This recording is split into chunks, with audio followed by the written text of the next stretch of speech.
It's just before sunrise at Angkor. The air is cool, the stones are still holding the night, and the only sounds are a broom brushing fallen leaves, a bird calling once, then again. I'm standing in a doorway, and instead of looking up at the big towers like everyone tells you to, I look down, and there it is. A band of tiny worn letters runs along the doorframe. At first, it just looks like scratches. But when the light slides in from the side, those scratches glow. Suddenly, they feel like handwriting. I trace one curve with my fingertip, and I realize someone's voice is still here, silently speaking from this stone, hundreds of years later. Welcome to Ancient Echoes, where culture comes alive, and we journey through time together. I'm your host, James Bradley, and today we're going to learn how to actually read those mysterious lines carved into Cambodia's temples, the hidden scripts of stone, the voices of kings, monks, and everyday people. And I'm your co-host, Sam Nang Bradley. If you've ever visited Angkor Wat or seen photos of Cambodian temples, you've definitely seen inscriptions, even if you didn't realize it. Long lines of text on door frames, little vertical columns on stone pillars, sometimes just a few lonely words on a boundary marker in a rice field. Today, we're going to slow down and listen to what they're actually saying.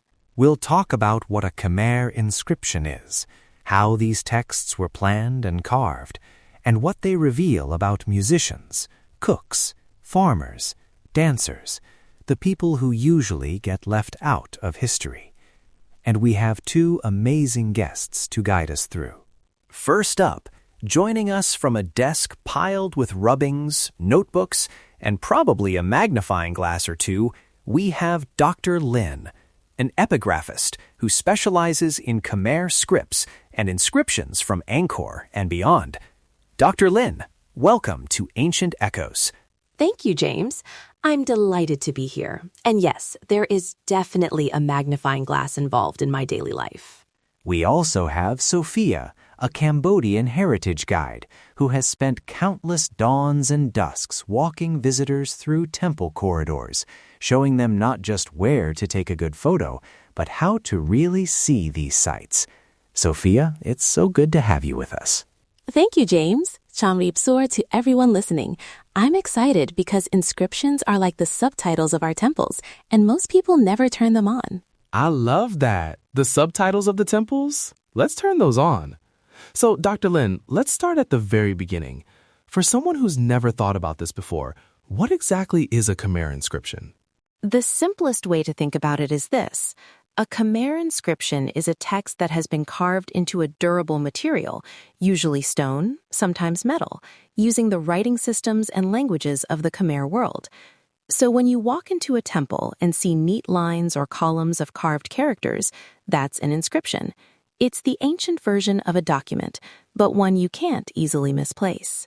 And these aren't just at Angkor Wat, right? They're spread all over the landscape. Exactly. You find them on lintels over doorways, on the sides of door jambs, on freestanding stone pillars called stele, even on the bases of statues. Some are in major temples. Others are tucked away in tiny village shrines or lying in a field where a temple once stood. They form a kind of dotted map of where people built, prayed, donated land, and organized their communities. Let's talk languages for a second, because people might assume it's all just one thing called Old Khmer writing. But there's a bit more going on there, right? There is. The two main languages you see on Cambodian temple inscriptions are Sanskrit and Old Khmer. Sanskrit is an ancient language from India, used mostly for religious and royal matters, praise of gods and kings, formal poetry. Old Khmer is the ancestor of modern Khmer, the everyday language of the local population and administration. Often, an inscription will begin in Sanskrit with a kind of elegant introduction, then switch into Old Khmer when it gets down to practical details. Who owns which rice field, who has to bring offerings on which festival days, how many musicians are attached to the temple, and so on. So it's like starting with a fancy introduction in one language and then using your home language for the actual to-do list. That's a very good way to put it, yes. And when I bring groups to a temple, I sometimes say the Sanskrit is the grand speech at the ceremony, and the Old Khmer part is the notebook where someone writes, "Okay, after all that, here is who brings the rice and who sweeps the courtyard." People laugh, but then they understand why it matters. Let's also make this very visual because people are listening in their cars or on a walk. If I'm standing in front of, say, a doorway at Angkor Wat, where should I look to actually spot an inscription? Great question. Picture a doorway in stone in front of you. Don't look at the big carved gods above first. Instead, bring your eyes down to the sides of the frame. On many older temples, you'll see, on one side, slim vertical columns of text, like tall, narrow paragraphs. On another side, you might see a long horizontal band, almost like someone wrapped a stone ribbon of writing around the doorway. The letters are usually quite regular, lined up like little soldiers, but time has softened them, so in strong sunlight they can disappear. The best moments are early morning or late afternoon, when slanting light casts tiny shadows in each groove. Then suddenly, what looked like a smooth surface becomes full of lines and curves. I love that exact moment. It really does feel like the text wakes up when the light hits from the side. So we know what inscriptions are and roughly where to find them. Let's go behind the scenes. Dr. Lin, take us from chisel to prayer. How did one of these stone texts actually come into being? It usually began with a decision. Someone, a king, a high-ranking official, a group of monks, or a wealthy donor, decided that a particular event or gift should be recorded for a long time. Maybe they were founding a temple, donating land, or reorganizing the staff for a shrine. That intention is important. They already knew this act was meant to last. Then a specialist, what we'd call a scribe, would compose the text. Imagine a person trained not only to write beautifully, but to think in formulas, in rhythm. They might draft the words on palm leaf manuscripts first, or on a smoother surface, and the wording would be checked by religious leaders or royal officials. You don't want to carve a spelling mistake into stone. That's a very permanent typo. No undo button on sandstone. Exactly. Once the text was approved, a layout would be planned on the stone. Think of it like designing a page. Where does the opening verse go? How wide are the margins? Do we need decorative borders? In some cases, we can still see faint guidelines or even corrections where a line was started and then abandoned. So there was a whole design process, not just someone hacking away at rock randomly. Very much so. Then the stone carvers, who might or not be the same people as the scribes, would begin to cut the letters. The tool marks are tiny, but if you run your fingers gently along a line, you can sometimes feel the crispness where the chisel bit into the stone. Skilled carvers could produce incredibly even, elegant script, almost like printed type. And imagine the setting. Often this was done in a sacred space, with rituals before and after. The act of carving words about a donation or a vow was a religious act itself. I like to tell my visitors, each tap of the chisel was also a kind of prayer. That's beautiful. And it reminds us there were real people holding those chisels, breathing in the stone dust, listening to the echo of each strike in the temple corridor. It's interesting, too, which moments they chose to record. They didn't carve everything about temple life. Dr. Lin, what kinds of events or details were considered carving-worthy? Big ones, usually. The founding of a temple, major donations of land, rice fields, livestock, or laborers, the assigning of temple staff, sometimes the resolution of a dispute. In other words, the moments when the relationship between the divine, the king, and the community shifted in some important way. But because they recorded those major acts with such detail, we also get lists, names, jobs, obligations, that give us a surprisingly intimate glimpse into everyday life. Perfect bridge into our next segment, Let's open some of these stories in the lines.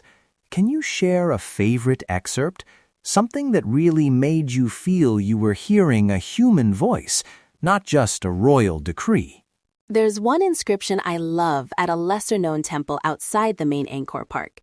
It starts, as many do, with praises in Sanskrit, describing a king as radiant as the sun, and so on. Very formal, very grand. Then it shifts into Old Khmer, and suddenly it becomes very practical. It lists the staff assigned to the temple: cooks, betel nut preparers, potters, rice field supervisors, dancers, drummers, singers. And when you stand there and hear a distant drum from a modern village festival, it's like the inscription and the present are having a quiet conversation. I know the feeling. There is one inscription I show a lot where it lists the people who must bring offerings of rice and oil to the temple. It goes village by village. When I read those village names out loud, sometimes older visitors smile. They recognize them because their grandmother came from there. Then suddenly, the list is not just a list. It's their family, their map. So powerful. It turns this ancient monument into a neighborhood that people still belong to. Do we ever get little surprises, like side comments, or things that don't feel quite as stiff as we'd expect from stone? We do. Once, while working on a fragmentary inscription, we found a line that essentially said, "If anyone dares to change this donation, may they be punished by," and then came a list of rather creative supernatural consequences. It's like an ancient legal contract with some very colorful fine print. It shows not only belief in divine enforcement, but also a very human concern. What if someone in the future tries to cheat or forget this agreement? And sometimes you can spot corrections. Maybe a line was smoothed out and recarved. To me, that's like seeing the eraser marks in a student's notebook. You realize, oh, they made mistakes too. They changed their minds. They worried about getting it right. I want to underline something for our listeners. These inscriptions are not only about kings standing alone on top of history. They're also about rice farmers, dancers, drummers, cooks, scribes, stone carvers, a whole ecosystem of people whose names and jobs are literally carved into the building. Which brings us to a big question. How on earth do you read this stuff? Most of us stand in front of an inscription and see what looks like beautiful but unreadable decoration. So, Dr. Lin, walk us through how scholars actually decode these stones. The first step is very simple. You get as close as you can, and you pay attention to the direction and quality of light. We often visit sites at dawn or dusk because side light makes the letters pop. Sometimes we use a soft torch, moving it slowly so the shadows reveal each curve. Then we might take high-resolution photos or make a rubbing, a thin sheet placed over the stone and gently tapped with special ink or chalk so the letters appear. Once you can see the letters clearly, you start recognizing the script. The shapes of Khmer letters have changed over time, so the style helps us roughly date the inscription. We also look for repeated formulas. For example, many inscriptions begin with a familiar phrase praising a deity or the king. When you see that, it's like seeing Once Upon a Time in a storybook. You know where you are in the structure. So there are catchphrases in stone. Yes, very much so. And then there are the dates. Cambodia used different dating systems in the past, often based on eras or positions of planets. It sounds complicated, but once you know the pattern, you can convert those ancient dates into our calendar. Finding a clear date in an inscription is like finding a GPS pin.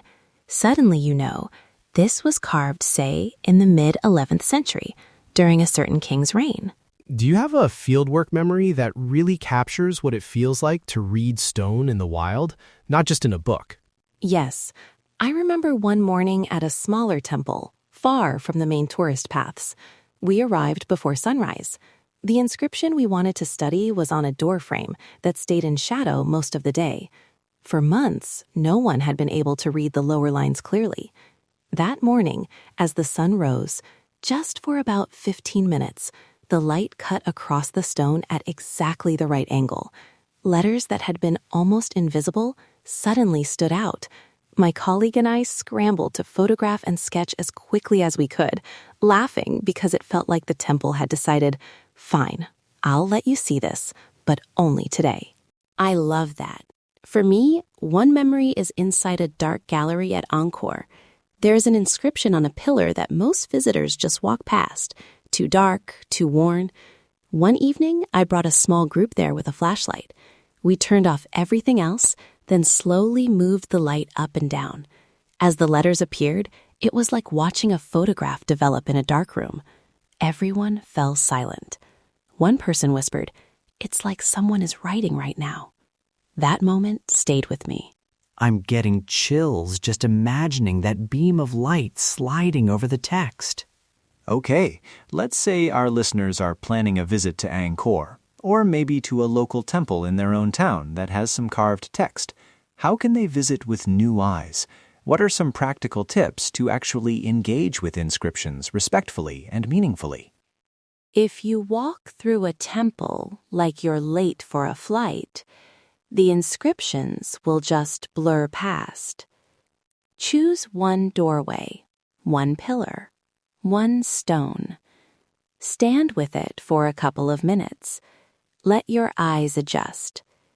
See if you can spot where the lines begin and end, where the stone might have broken, where someone might have repaired it. Second, use respectful light. A small flashlight, angled from the side, can be very helpful, especially indoors. Just be careful not to shine bright lights in people's eyes or interrupt religious activities. If locals are praying nearby, give them space. Remember, for many Cambodians, these are not just historical sites. They are living sacred places. That's a really important point. History and living faith are sharing the same stones. Exactly.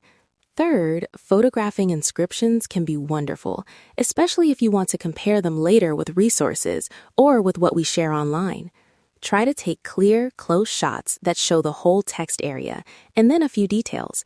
Avoid rubbing anything, scratching the surface, or using anything that might damage the stone.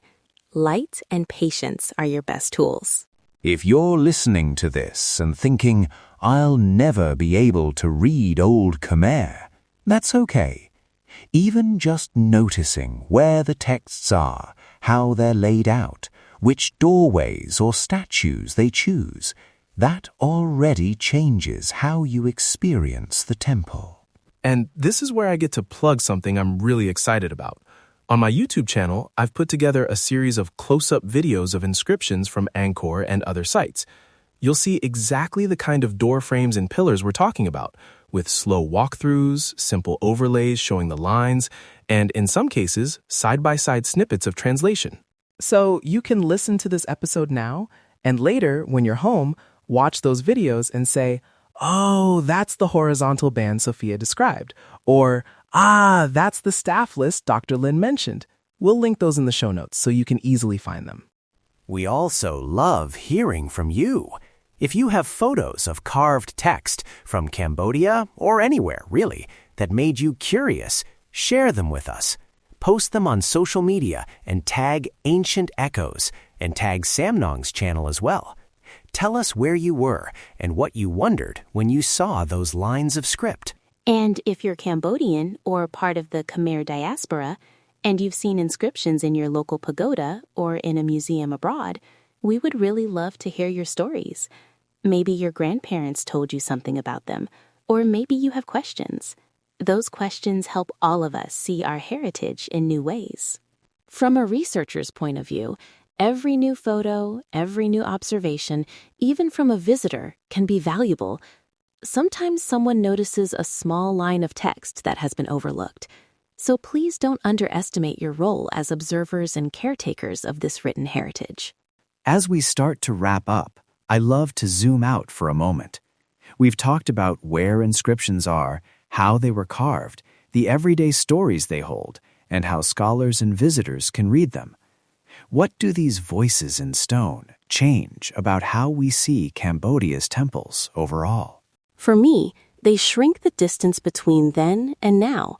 Without inscriptions, a temple can feel like an anonymous monument, beautiful but mute. With inscriptions, you suddenly know that in this very doorway, a scribe once stood to check a draft, a carver once leaned close to carve a curve, a dancer once passed by on her way to a ritual mentioned in that text. The building fills up with people again. I feel the same.